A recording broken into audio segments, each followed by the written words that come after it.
কালমাটিতে 107 নম্বর বুথে বিজেপি ছেড়ে তৃণমূলে যোগদান 100 পরিবারের দাবি তৃণমূলের। শনিবার বিকেল 5:50 নাগাদ এই যোগদান কর্মসূচি অনুষ্ঠিত। উপস্থিত ছিলেন দিনহাটা 2 নম্বর ব্লক তৃণমূল কংগ্রেসের সভাপতি দীপক কুমার ভট্টাচার্য, বামনহাট 2 নম্বর গ্রাম পঞ্চায়েতের প্রধান চায়না বিবি, অঞ্চল বিবি তৃণমূল সভাপতি চঞ্চল কুমার রায়, পশ্চিম পঞ্চায়েতের সদস্য দীপক রায় সহ তৃণমূল কংগ্রেসের অন্যান্য নেতৃত্বরা। মূলত 2024-এর লোকসভা নির্বাচনে কোচবিহার লোকসভা আসনে তৃণমূল প্রার্থী জগদীশ চন্দ্র বর্মা বসুনিয়া জয়লাভ করার পর থেকেই জেলা জুড়ে চলছে বিজেপিতে ভাঙন। সেই মতোই এদিন শনিবার কালামাটি 100 বিজেপি পরিবারের 150 জন সদস্য তৃণমূলে যোগদান করেন। যদিও এই যোগদান প্রসঙ্গে এই খবর লেখা অবধি বিজেপির তরফে পাল্টা কোনো প্রতিক্রিয়া পাওয়া যায়নি। আপনার বাইক কেনার স্বপ্ন এবার হবে পূরণ, কারণ আমান হোন্ডা নিয়ে এসেছে একেবারে স্বল্প ডাউন পেমেন্টে বাইক বা স্কুটার কেনার সুবর্ণ সুযোগ। বিনা অ্যাকাউন্ট, লো সিভিল, ন্যূনতম ডকুমেন্টে আজই নিয়ে যান স্বপ্নের বাইক আপনার বাড়িতে। অতিরিক্ত ছাড় পেতে আজই যোগাযোগ করুন বামনহাট আমান হোন্ডা শোরুমে। শর্তাবলী প্রযোজ্য। যোগাযোগ করুন 9002805414।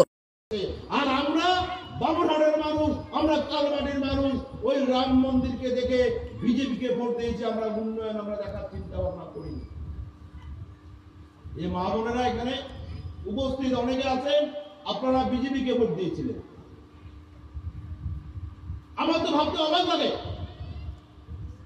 যে আমাদের দিনহাটা সংহতি ময়দানে বিজেপির নেত্রী পরিষ্কার করে বলেছিল যে বিজেপি যদি পশ্চিমবাংলায় 30টা সিট জেতে তাহলে লক্ষ্মীর ভান্ডার বাংলায় থাকবে না, লক্ষ্মীর ভান্ডার বিজেপি বন্ধ করে দেবে। আপনারা তারপরে তো বিজেপি নেত্রী সেই কথায় এতটুকু বিচলিত হননি। আপনারা বিজেপিকে ভোটটা দিয়ে দিলেন। আজকে সত্যি সত্যি যদি বিজেপি 30টা সিট এই বাংলার মাটিতে জিতত আর আপনাদের লক্ষ্মীর ভান্ডারটা যদি বন্ধ হয়ে যেত তাহলে হিন্দুত্বটা কি রক্ষা হতো? এই কথাটা আগে আপনাদের সবার আগে ভাবতে হবে। আমরা বিশেষ করে যারা ধর্মটাকে দেখে ভোট দিয়েছি, বাড়িতে গিয়ে একটু চিন্তা ভাবনা করবেন। আজকে ওই রেশনের ফ্রি চাল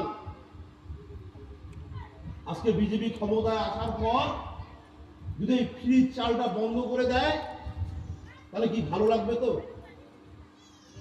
যদি ওই স্কুলের মেয়েটা যে কন্যাশ্রীর টাকা পায় তার ওই কন্যাশ্রী যদি বন্ধ হয়ে যায় বিজেপি আসার পর তাহলে ভালো লাগবে? তো এই চিন্তা ভাবনাগুলো আপনারা আগে করবেন। আর আজকে যারা দলে যোগ দিতে চাচ্ছেন আমি তাদেরকে বলবো, আগে আপনারা নিজেরা সিদ্ধান্ত নেবেন। আমি আপনাদের বলবো যে আপনারা বিজেপি করতে চান, আপনারা বিজেপি করেন। তৃণমূলের কোন কর্মী, তৃণমূলের কোন নেতা যদি আপনাদের উপর অত্যাচার করে তার বিরুদ্ধে আমরা ব্যবস্থা নিব। কিন্তু শুধুমাত্র আজকে নিজেকে বাঁচার জন্য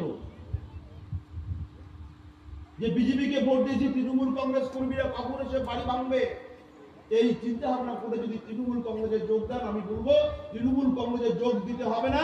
আপনি আপনার নিজের বাড়িতে থাকবেন, দরকার পড়লে তৃণমূল কংগ্রেসের কর্মীরা আপনার বাড়ি পাহারা দেবে, আপনার বাড়িতে একটা ঢিল করবে না।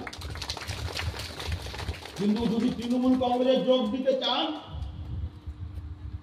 ওই আপনাদের হাতে পতাকা তুলে দেওয়া হবে, 2 বছর অঞ্চলের সমস্ত সুযোগ সুবিধা ভোগ করবেন,